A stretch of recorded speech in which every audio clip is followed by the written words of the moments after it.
Hey everyone, welcome to the video on Lewis structures. So what is a Lewis structure? Why are we doing them?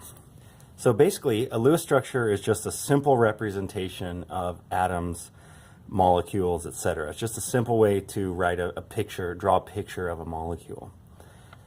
What do? They show outer shell valence electrons in the atom or molecule.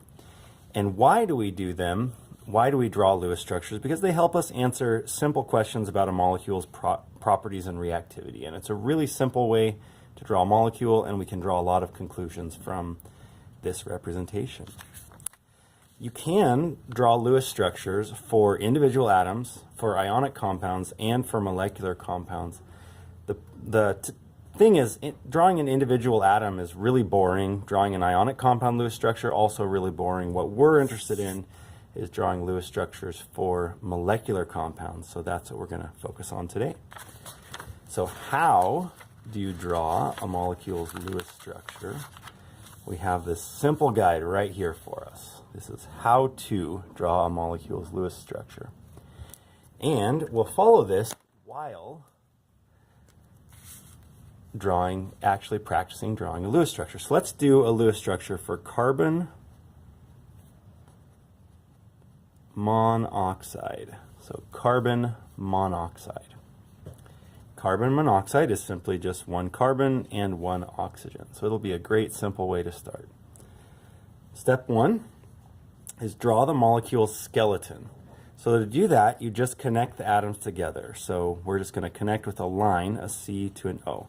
Now each line here represents two electrons being shared between those two atoms in a bond. If you have more than two atoms and you need to make one in the center, the central atom is usually the least electronegative element or the odd element. Meaning if there's like 4 of one element and 1 of another, you would choose the element that there's only 1 of to put in the middle. The electronegativity can be seen on the yellow sheet. The most electronegative element is fluorine, the least is francium. So basically the element furthest to the left and furthest down is usually going to be in the center. The next thing you do is to count the total number of valence electrons. So to do this, we just want to look on the periodic table. Carbon is in the 14th column, so that means it has 4 valence electrons. Oxygen is in the 16th column, so that means it has 6 valence electrons.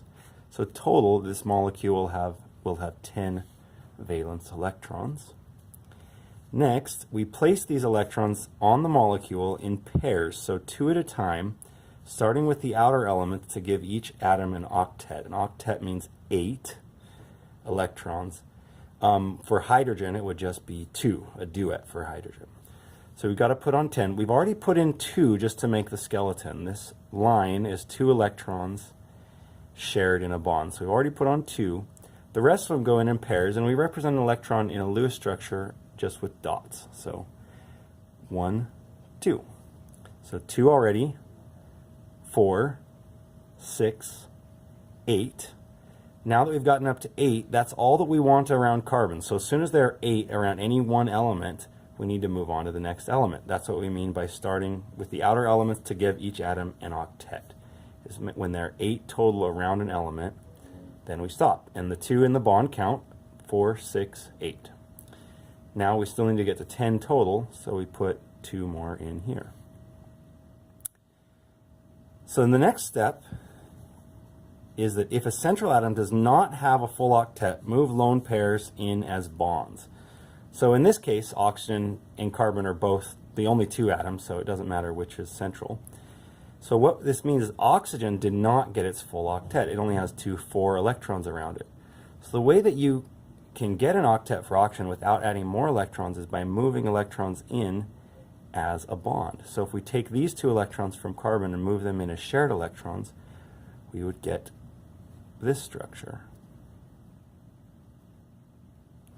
where the other 4 electrons are still around carbon, and we've just moved those in as a bond. Now carbon still has 8 electrons around it, 2, 4, 6, 8, and oxygen has 2, 4, 6. So still not the full 8, we need to do it one more time. We'll move those electrons in as a bond, we'll get carbon and oxygen with 3 bonds. There's still a lone pair on oxygen here and a lone pair on carbon there. Now everything has an octet, 2, 4, 6, 8, 2, 4, 6, 8. That is our final Lewis structure. Okay, so now let's move to the worksheet. So let's ditch this, and let's see how these rules apply when we're working on our worksheet 10A. So the worksheet is actually laid out to do these steps one at a time, and I'd like to show you how this works. So for ammonia, this first column here is just where you would do the scratch work to get to your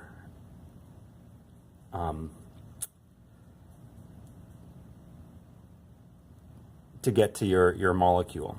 So the first thing we do is ammonia is NH3.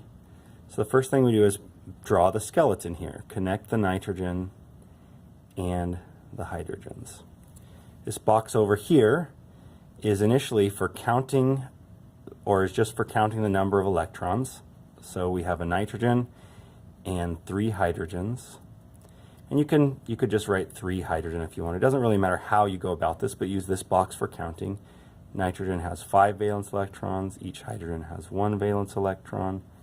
Added up, that's a total of 8 valence electrons over here. Then, that 8 valence electrons is what we need to apply back to here. So the next thing is we're going to add to that skeletal structure, add to that skeleton, the lone pairs. So to do that, we count the bonds first. Each line, remember, each bond represents 2 electrons, so 2, 4, 6, but we need to get up to 8 total, so we need to add another lone pair. Now normally we start with the outer elements to give each atom an octet, but hydrogen only needs a duet, only needs 2 electrons around it. So a bond is 2 electrons around hydrogen. That's all that it needs. So each hydrogen is already full, which means we then move and put the extra 2 electrons around nitrogen. We then go on to ask the question, does everything have an octet? Hydrogen gets its duet, is what it needs. Nitrogen, 2, 4, 6, 8 around it is an octet. So this is actually done perfectly. If we needed to move electrons to make a double bond, we would write that structure down here. So this box just shows you the steps you go through to get to the final Lewis structure. This box is just for counting electrons. Now the stuff over here, resonance structures, is something we'll learn about in the future. So this particular structure has 0 resonance structures, so we could just say no or 0, whatever way we want to say it. And I'll explain that in class. Here we're just counting up single bonds to try to understand something about the shape of a molecule. Single bonds, double bonds, triple bonds, lone pairs. So if we're looking around nitrogen, and in this case we just look around the central atom. So around nitrogen, nitrogen has 1, 2, 3 single bonds. It doesn't have any double bonds. It doesn't have any triple bonds. That would be 2 bonds between the same 2 elements. And lone pairs, we call that one there a lone pair, so that's just 1 lone pair. And this information about the bonds will allow us to answer questions about its shape here coming up, which we'll learn in class as well. And then we'll get, after we know about its shape, we'll get to the rest of these questions. So that's it. That's how you get started on your worksheet.